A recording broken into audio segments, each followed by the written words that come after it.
Précédemment dans Vengeance de glace. Après s'être échappé du village de Kartinberg, nos deux protagonistes prirent le large et se retrouvèrent naufragés aux abords d'un parc d'attractions.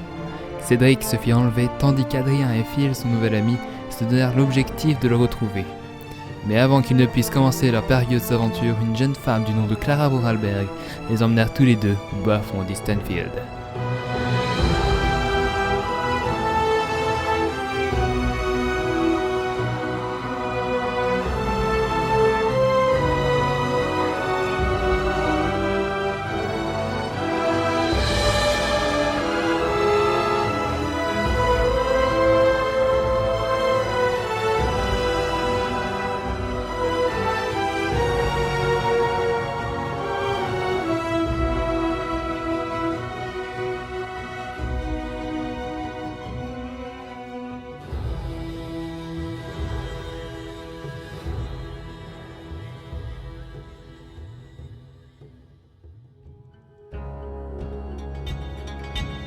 Mes amis, bienvenue à Istenfield.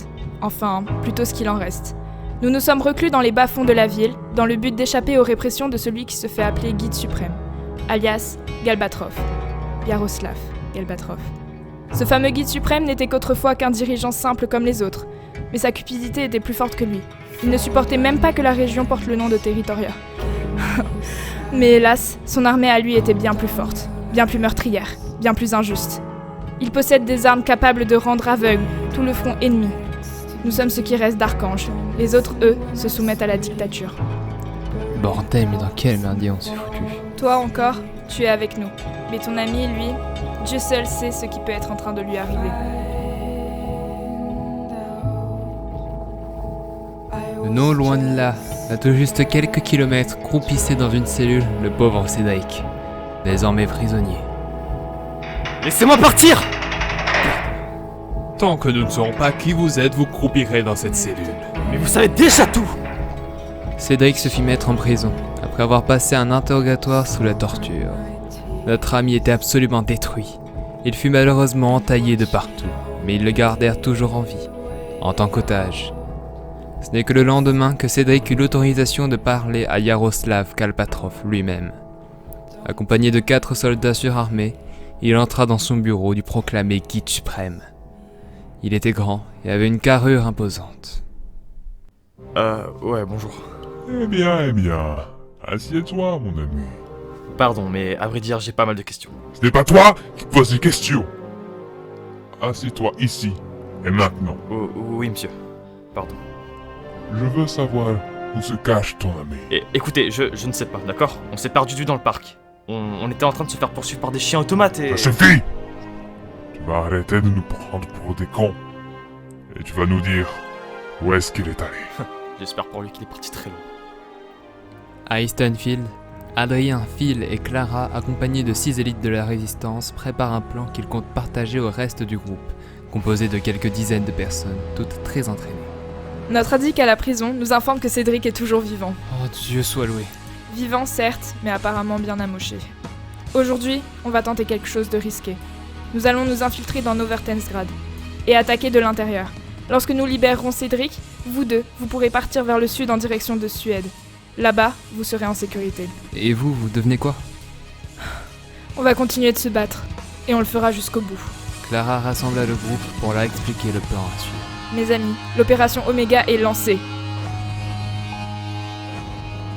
Tout le monde prit les armes et se préparèrent au combat. L'échec n'était plus permis. Si cette mission échoue, le réseau Archange sera détruit et plus rien ne s'opposera au contrôle de Galbatroff. Adrien, Clara et Phil prirent la direction de la ville par la route. Les experts en pyrotechnie se glissèrent dans les égouts de la ville et le reste du groupe l'encercla, se dissimulant dans la forêt qui entoure Novertensgrad, se mettant à l'abri du regard du dirigeable qui se tenait au-dessus des cieux.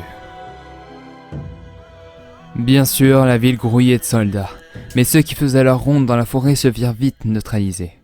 Phil et Clara arboraient les uniformes des soldats assommés la veille, et Adrien, lui, se fit passer pour leur prisonnier. Ils réussirent à s'avancer dans la ville. Lorsqu'ils étaient encore à la base, Clara contacta le gardien complice, lui indiqua l'endroit où se tenait la prison. Ils n'eurent donc aucun mal à la localiser. Ils y entrèrent. Le gardien regarda Adrien tandis que son collègue appela ses supérieurs. 2 soldats attrapèrent Adrien par les bras, et également Clara et Phil. Et c'est à ce moment-là que le signal fut lancé. Des rebelles sortirent des forêts et ils commencèrent à attaquer la ville de tous les côtés. Les gardes de Novertonsgrad se mirent en position et tiraient vers les rebelles quand soudainement des bombes explosèrent au sein même de la ville, au milieu des soldats. On reconnaissait bien là le travail des experts en pyrotechnie. Les tirs paralysaient la cité.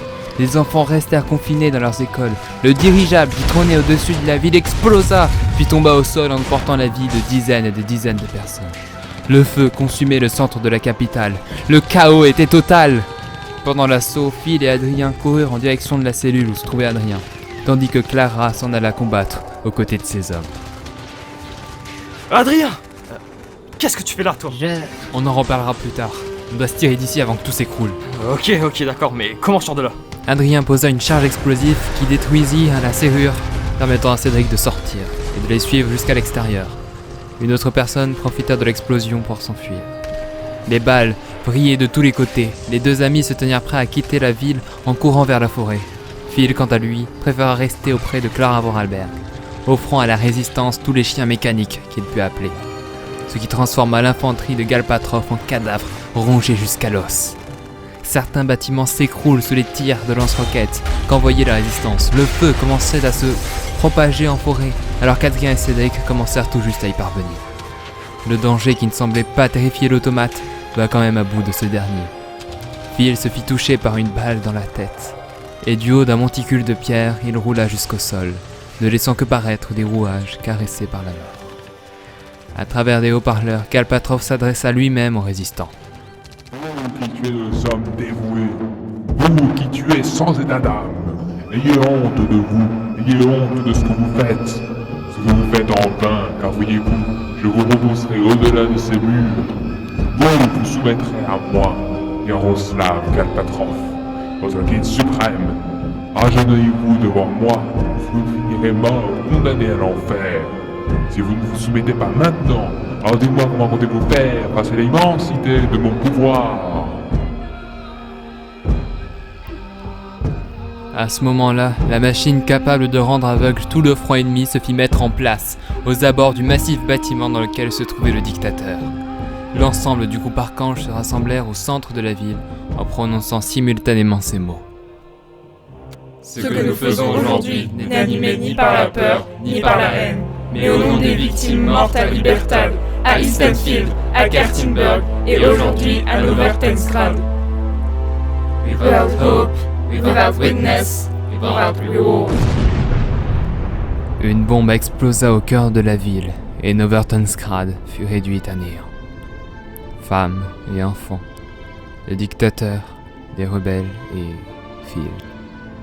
Il ne restait plus rien d'eux.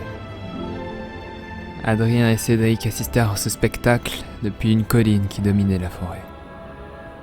Clara m'avait parlé d'une opération risquée, mais pas de ça. Je crois que t'as plein de choses à m'expliquer. Viens, on s'en va. Soudain, un bruit immense sortit des décombres de la ville.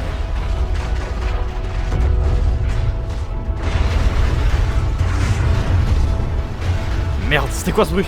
Regarde! Quelque chose était sorti des ruines de Novertonsgrad. Une nuée noire se dégageait des cendres de la ville. Celle-ci s'approcha dangereusement de Adrien et Cédric, qui sans plus tarder se ruaient dans la forêt. Ils courent à travers les bois épais, frôlant à de multiples reprises des branches sur leur passage. Cédric tombe et se cogne la tête. À côté de la voie ferrée que le corps de la jeune femme de 21 ans a été découvert samedi midi. Réveil difficile pour le jeune Walker, qui ouvre les yeux en face de son ami. « Ça va ?» dit Adrien. Ouais. Ouais, ça va, t'inquiète pas. Je me suis juste cogné la tête. Où est-ce qu'on est? Dans une cabane, dans une forêt, au nord de la Suède sans doute. T'es tombé, je t'ai traîné jusque-là. Oh, bordel. Je suis sincèrement désolé. Pourquoi? Ce que t'as subi, ce voyage de merde, tout est de la faute. Voyons, tu sais bien que c'est pas de ta faute, t'inquiète pas. C'est moi qui t'ai vu venir ici. L'intention était bonne, et puis maintenant, je suis certain de penser à autre chose. T'as déjà pensé à elle depuis? Peut-être une fois ou deux. On a frôlé la mort tellement de fois. Quelquefois, je me dis que j'aurais pu facilement la rejoindre. Dis pas ça. Tu devrais y vivre pour elle et puis je t'interdis de me laisser seul après tout ça. Ah, mais tu ne te débarrasseras pas de moi aussitôt, t'inquiète. Ils doivent être tous morts d'inquiétude. À ton avis, on est parti combien de temps? Je sais pas, 2 ou 3 jours, difficile à dire. T'inquiète pas, en 2 jours, ils auront même pas le temps de s'inquiéter. Tout dépend de quand est-ce qu'on revient. Vu la situation actuelle, on va crever avant même qu'ils aient le temps de s'inquiéter. Eh, dis pas ça. Si moi j'y crois, c'est parce que je suis avec toi. Alors commence pas à être défaitiste. Ah, tu sais, je suis pas défaitiste, je suis réaliste. Peut-être qu'on peut avoir du réseau. Tu sais, ça m'étonnerait. Attends, tu vois où? Il y a du réseau. Par contre, j'ai bientôt plus de batterie. Ah putain. Quelqu'un a essayé de m'appeler plusieurs fois. Tes parents? Non, un autre numéro. Qui? Oh mon dieu, c'est lui. Ça sonne. Allô? C'est qui? Un très grand détective. Moi, je vois que ma réputation me précède. Pourquoi vous m'avez appelé? Vous nous cherchez? Ouh là là là là là, vous n'avez pas idée. Mais comment vous pourrez nous retrouver? On sait même pas où est-ce qu'on est. On peut pas rester là et attendre. À vrai dire, vous n'avez pas vraiment le choix. On avancera vers l'ouest. Ça vous va? Avec moi, c'est sans souci. Je vous tiens au courant pour la suite. Vous pensez nous retrouver au bout de combien de temps environ? C'est l'affaire d'un jour ou deux. Allô? Allô? Oh, batterie de merde. Alors, c'était qui? Un détective. J'étais fan quand j'étais petit. J'essaie de l'appeler toutes les semaines. Et apparemment, elle vient pour nous. Quelqu'un a réussi à le contacter pour nous. Oh putain, ouais. Faut juste qu'on continue à marcher. Ils marchèrent tout juste un peu quand derrière eux la cabane explosa. Sortant des ruines, un adolescent accompagné de 4 hommes armés qui s'avancèrent vers eux. L'adolescent commença un compte à rebours. 7. Sans plus tarder, Cédric et Adrien se mirent à courir vers ce qu'ils supposent être l'ouest. Impossible d'en être certain dans de telles situations. Les 4 individus armés s'étaient reclus sur les côtés de la forêt, tandis que l'adolescent, simplement armé d'un pistolet, les poursuivit directement. 6, disait-il.